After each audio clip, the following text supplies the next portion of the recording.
рӯз ба хайр. Номи ман Амиллой. ман ҳуқуқшинос, таърихшинос ва идеолог мебошам.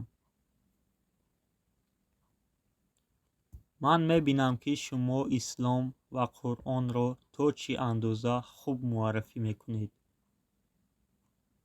аммо дини яҳудӣ, насронӣ, ислом ҳама эътиқоди иброҳимӣ мебошанд. ҳама ба як худо бовар доранд.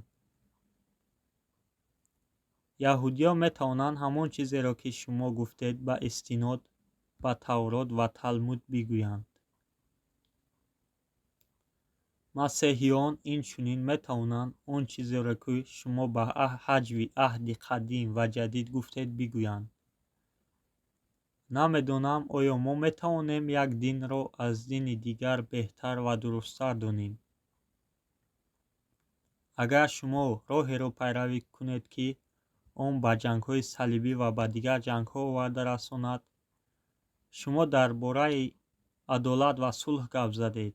албатта инҷил назар ба дигар адёнҳо оятҳои бештари сулҳро дар ҷаҳон дорад. албатта масеҳиён то соли 313 осоишта буданд.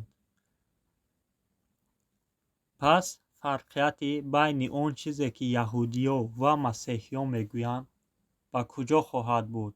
ба куҷо мебаранд? бародари мо як саволи бисёр хуб дод. ман ба фикри ӯ розиам.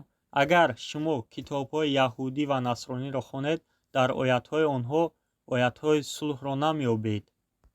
ман намегӯям, ки ягон дин терроризмро дастгир мекунад, балки ҳама дин зидди терроризм ҳастанд.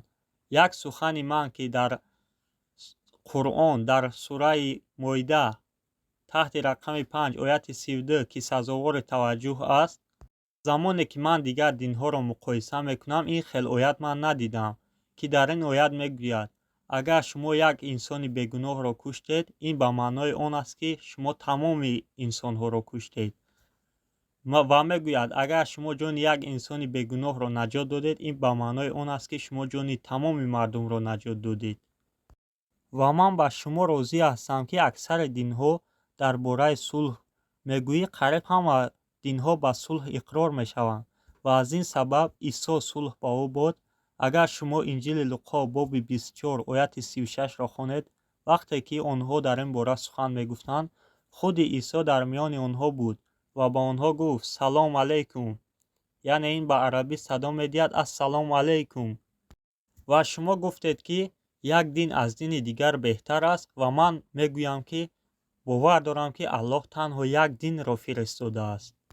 аллоҳ дар Қуръон мегӯяд, ки мардумонро бо рангҳо ва забонҳои гуногун офарид, то якдигарро бишносанд.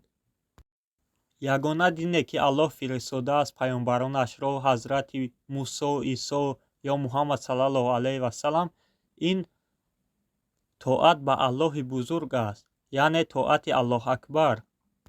одам алайҳиссалом, Нуҳ, Иброҳим, Мусо, Исо ва Муҳаммад саллаллоҳу алайҳи ва саллам танҳо ба як дин, даъват ба як дин, даъват ба Аллоҳи якто ва таслим шудан ба Аллоҳи якто бо иродаи худ омада буданд.